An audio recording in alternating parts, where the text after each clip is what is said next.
Hello students, today we are going to see dual nature of light and light as a wave. Dual म्हणजे दोन, dual म्हणजे दोन. तर ड्युएलचा अर्थ दोन होतो, बरोबर.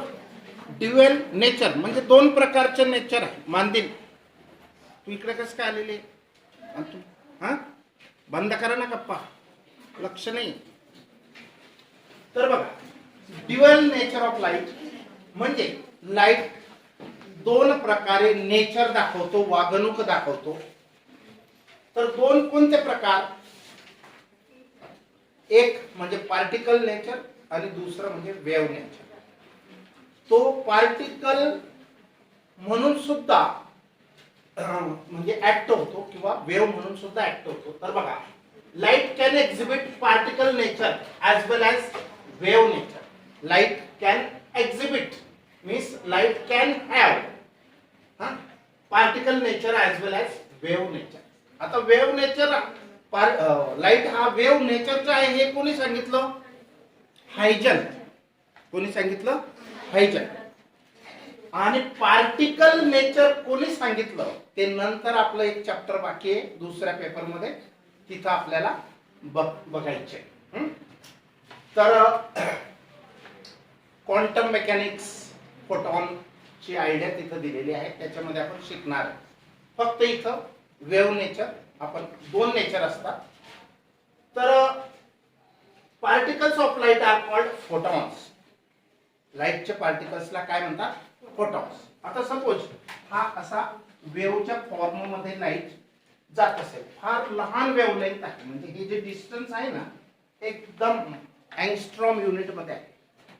मग वेव्हच्या फॉर्म मध्ये तर जातोच, पण त्याच्यामध्ये असे छोटेसे एनर्जी पॅकेट्स असतात आणि हे ज्याच्यावर पडतील, ज्या वस्तूवर, त्याला ती एनर्जी दिली जाते, एनर्जी पॅकेट्स. आणि हे लगेच डिसअपियर होतात, समजत पण नाही. मग ह्या एनर्जी पॅकेट्सला फोटॉन्स असं म्हणतात. फोटॉन्स हे जितक्या प्रकारच्या लाईट आहे, जितक्या प्रकारच्या वेगवेगळ्या फ्रिक्वेन्सीज आहेत, वेव्हलेंथ्स आहेत, तितक्या प्रकारचे फोटॉन्स असतात. एक फोटॉनची एनर्जी ही h न्यू इतकी असते. आता h energy of photon is equal to h nu. h is the Planck's constant and nu is the frequency of the light. आता वेगवेगळ्या प्रकारचे लाईट आहेत, प्रत्येकाची फ्रिक्वेन्सी वेगवेगळी, मग ही व्हॅल्यू वेगळी. h तर फिक्स आहे, प्लँक्स कॉन्स्टंट आहे, पण हा प्रोडक्ट मग चेंज होईल. न्यू ची व्हॅल्यू चेंज झाल्यावर एनर्जी वेगवेगळ्या फोटॉन्सची एनर्जी वेगवेगळी असते. मग न्यू जास्त असेल तर एनर्जी पण जास्त असेल, कारण h हा फिक्स आहे. Energy directly proportional to the frequency. आता लाईटच्या फ्रिक्वेन्सीला न्यू ने आपण दर्शवितो, पण इतर ज्या फ्रिक्वेन्सी असतील त्यांना आपण n ने दर्शवितो. लक्षात ठेवा, इतर फ्रिक्वेन्सी कोणत्या पण असतील, साऊंड वेव्ह वगैरे वगैरे, तर त्याला n ने दर्शवितो. मग ड्युअल नेचर म्हणजे light can have particle as well as wave nature. Particles of light are called as photons or quantum of energy. आता पुढचा पॉइंट बघूया, light as a wave. Light हा वेव्ह कसा आहे, तो का लाईट वेव्ह सारखं नेचर दाखवतो, तर त्याला कारण कोणती? तर बघा, light is an electromagnetic wave. Light is an electromagnetic wave. Electromagnetic wave आपण 11th मध्ये 14 चॅप्टर नंबर लास्ट पाहिलेले कशा. तर these waves are transverse in nature. Electromagnetic waves ह्या कशा आहेत? ट्रान्सवर्स प्रकारच्या आहेत, बरोबर. And consist of tiny oscillating electric and magnetic fields.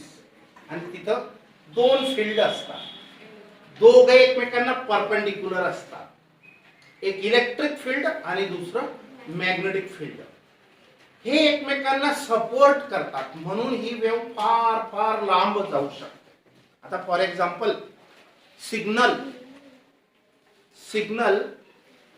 in the form of electromagnetic wave can be sent up to the Mars, म्हणजे मंगळापर्यंत signal जातो येतो, वेळ तर लागतोच, पण ह्या वेव्हमुळे शक्य झालेलं आहे. कारण ही वेव्ह इलेक्ट्रिक वेव्ह आणि मॅग्नेटिक वेव्ह, मॅग्नेटिक वेव्ह मुळे इलेक्ट्रिसिटी तयार होते आणि इलेक्ट्रिसिटीमुळे मॅग्नेटिझम तयार होतं. म्हणजे दोघांचा एकदम घनिष्ठ रिलेशन आहे, इलेक्ट्रिक आणि मॅग्नेटिक फील्ड दोघांच्या, आणि म्हणून ते सपोर्टिव्ह आहे, म्हणून ती वेव्ह खूप लांब पर्यंत जाऊ शकते. तर लाईट ही इलेक्ट्रोमॅग्नेटिक वेव्ह आहे. These waves are transverse in nature, transverse प्रकारचे आहेत. हा, दोन प्रकारपैकी लॉंगिट्युडिनल आणि ट्रान्सवर्स. आवाजाच्या वेव्ह ह्या लॉंगिट्युडिनल असतात, तर लाईटच्या वेव्ह ह्या, सगळ्या लाईटच्या वेव्ह ह्या ट्रान्सवर्स असतात. And consist of tiny oscillating electric and magnetic fields which are perpendicular to each other. हे इलेक्ट्रिक आणि मॅग्नेटिक फील्ड एकमेकांना तर परपेंडिक्युलर आहेतच, पण वेव्ह जाण्याच्या दिशेला, आता ही वेव्ह अशी जात आहे, हे इलेक्ट्रिक फील्ड आहे असं, आणि याला आडवं, हे जर उभं असेल असं, तर याला आडवं असं मॅग्नेटिक फील्ड आहे.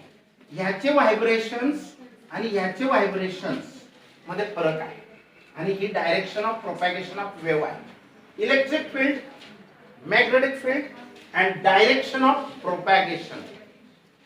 तर हे जे इलेक्ट्रिक आणि मॅग्नेटिक फील्ड असतात, which are perpendicular to each other as well as also perpendicular to the direction of propagation of the wave. Wave जाण्याच्या दिशेला ते दोघं फील्ड परपेंडिक्युलर असतात, बरोबर. These waves do not require any material medium for their propagation. ह्या वेव्हला कोणत्याही material मीडियमची आवश्यकता नसते. काल आपण पाहिलं हायजन्स थेरी. हायजनने काय सांगितलं होतं की मटेरियल मीडियमची आवश्यकता असते, कारण त्यावेळेला एवढे इन्स्ट्रुमेंट वगैरे चेकिंगसाठी नव्हते मटेरियल मीडियम. आता जसं आवाजाला जाण्यासाठी, ध्वनी प्रसारणासाठी माध्यमाची गरज असते. ध्वनी कोणत्याही माध्यमामधून जाऊ शकते, सॉलिड, लिक्विड, गॅस. उलट सॉलिड मध्ये ती फास्टेस्ट, हा, आणि लिक्विड मध्ये फास्टर, आणि याच्यामध्ये एअर मध्ये ती लोवेस्ट स्पीड असतो तिच्या आवाजाच्या. हा, लक्षात ठेवा, तिघ मीडियम मधून साऊंड प्रोपॅगेट होऊ शकतो. आता ह्या वेव्ह साठी जाण्यासाठी मात्र कोणत्याही मटेरियल मीडियम, म्हणजे हवा हे एक मटेरियल आहे, तर गरज नसते.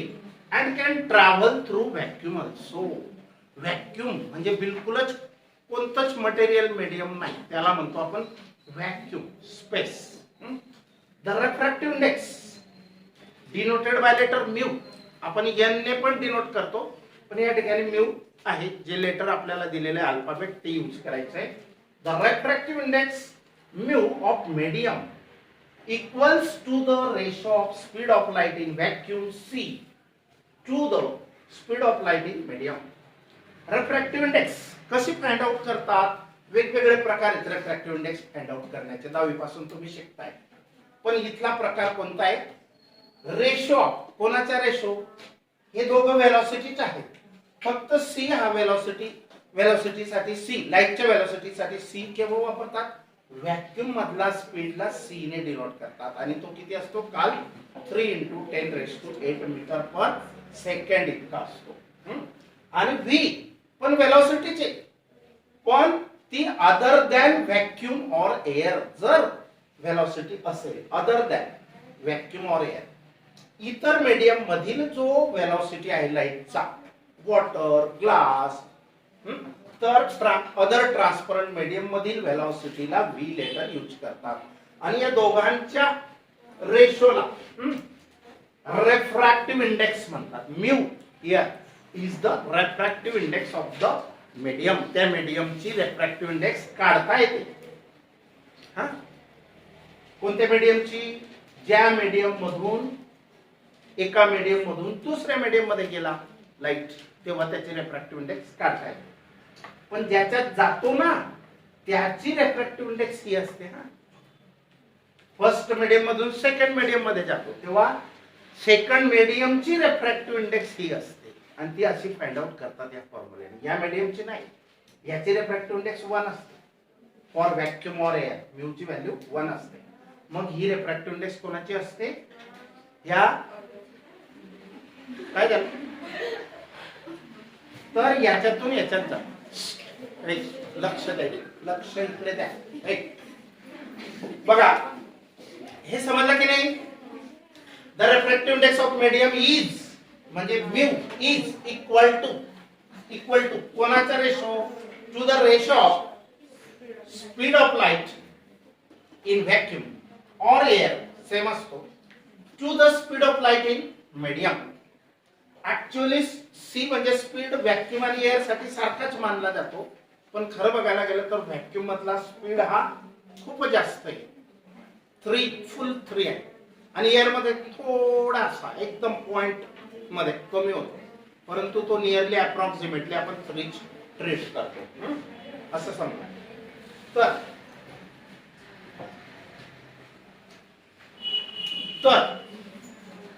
वेवलेंथ of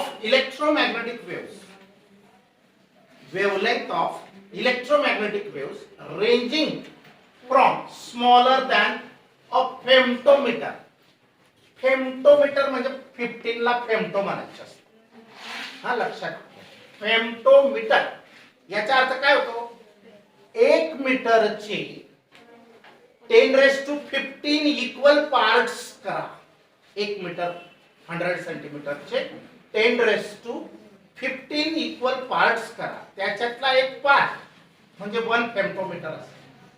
तर वेवलेंथ ऑफ इलेक्ट्रोमॅग्नेटिक वेव्स कुठून सुरुवात होते, किती वेवलेंथ पर्यंतच्या वेव्सला आपण इलेक्ट्रोमॅग्नेटिक वेव्ह असे म्हणावे?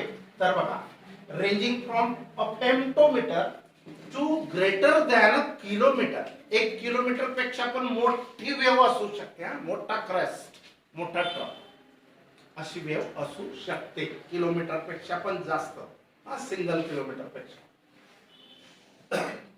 Electromagnetic waves are classified as. Electromagnetic वेव्सचे आपण हे प्रकार पाहिले होते.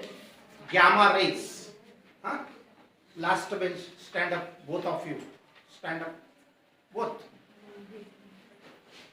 गॅमा रेज माहित आहे तुम्हाला? गॅमा रेज, एक्स रेज काही हा युजफुल आहे आपल्याला, गॅमा पण काही ठिकाणी यूज करतात. X rays, ultraviolet rays, visible rays की ज्याच्यामुळे आपण बघू शकतो. इन्फ्रारेड, आयआर म्हणजे इन्फ्रारेड रेज की जे रेज मुळे ज्याच्यावर ते पडले ती वस्तू गरम हीट देतात. मायक्रोवेव्स तुम्हाला माहित आहे, मायक्रोवेव्ह ओव्हन. त्याच्यानंतर रेडिओ वेव्स. रेडिओ वेव्स कोणत्या? आपला मोबाईल टीव्ही जो चालू आहे, FM वगैरे, त्या रेडिओ वेव्स आहे. ओके, समजलं? मग हे अजून भरपूर प्रकार आहेत, पण एवढे हे आपण जास्त वापर करू शकतो त्यांचा, किंवा त्यांचा स्टडी करणे गरजेचे आहे. आता वेवलेंथ ऑफ विजिबल लाईट, आपण आपला जो प्रकाश, दृश्य प्रकाश म्हणतो, विजिबल लाईट की ज्याच्यामुळे आपल्याला दिसू शकतो, त्याची रेंज कुठून कुठपर्यंत आहे? 400 नॅनोमीटर टू 700 नॅनोमीटर. हे लक्षात ठेवायला इझी आहे म्हणून कन्व्हर्शन केलेलं आहे. त्याचं नॅनोमीटर तुम्हाला माहिती, 1 मीटर म्हणजे 1 मीटरचे किती पार्ट बनवायचे? 9, 10⁻9 इतके. तर नॅनोमीटर टू 700 नॅनोमीटर वेवलेंथ असू शकते कोणाची? फक्त विजिबलची. या बाकीच्या सगळ्यांच्या वेगवेगळ्या आहेत अजून त्यांचे. आणि या विजिबल लाईट मध्ये देर आर 7 कलर्स लपलेले आहेत, हिडन कलर्स. तर violet colour have shortest and red colour have longest wavelength. म्हणजे आता सपोज आपण प्रिझम मधून व्हाईट लाईट पास केला, व्हाईट लाईट प्रिझम मधून पास केला, तर त्याचे 7 कलर्स सेपरेट होतात. त्याच्यामधले कॉन्स्टिट्युएंट कलर्स, त्याच्यात सगळ्यात वरचा रेड आहे, सगळ्यात खालचा व्हायलेट आहे, आणि इन बिटवीन अजून आहे.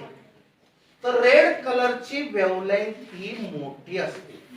मोठी म्हणजे किती पण मोठी नाही, पण याच्या मानाने ती मोठी असते. या 7 मध्ये तो जास्त लॉंगेस्ट वेवलेंथ वाला रेड कलर आहे. आणि सगळ्यात शॉर्ट व्हायलेट, अल्ट्राव्हायलेट.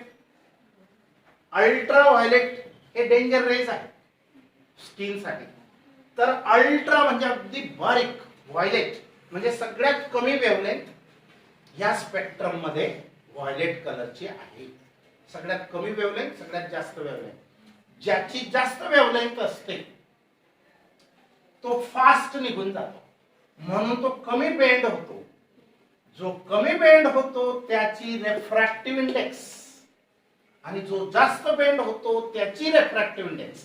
बघा प्रिझम एकच आहे पण प्रत्येक कलर साठी रेफ्रॅक्टिव्ह इंडेक्स वेगवेगळी आहे.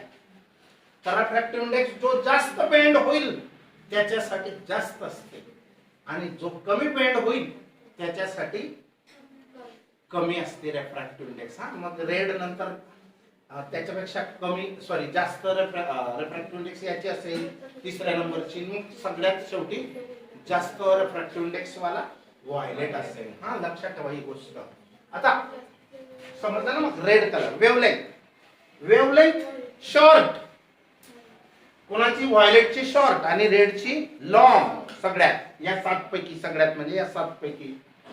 तर फ्रिक्वेन्सी ज्याची वेवलेंथ शॉर्ट त्याची फ्रिक्वेन्सी जास्त, ज्याची वेवलेंथ मोठी त्याची फ्रिक्वेन्सी कमी. हा मग याची फ्रिक्वेन्सी कमी याची जास्त आहे.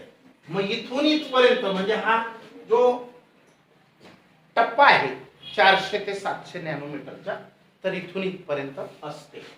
मग समजलं. मग red colour have longest. White light is a mixture of waves of different wavelengths. White colour is a mixture of waves of different wavelengths. वेगवेगळ्या वेवलेंथ्सचं तो मिश्रण आहे व्हाईट लाईट. म्हणजेच विजिबल लाईट बरं का. व्हाईट लाईट म्हणजे विजिबल लाईट. तर refractive index depends upon wavelengths. Refractive index कशावर अवलंबून असते? या मटेरियलची वेवलेंथ वर. कोणता लाईट त्या मटेरियलने किती बेंड केला.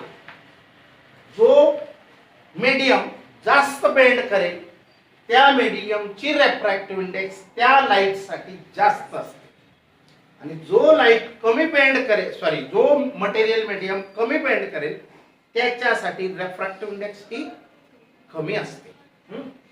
तर समजलं. मग RI depends upon the wavelength because of this. आणि या कारणामुळे for same angle of incidence, जरी हा अँगल ऑफ इन्सिडन्स एकच आहे बघा, ही नॉर्मल आहे.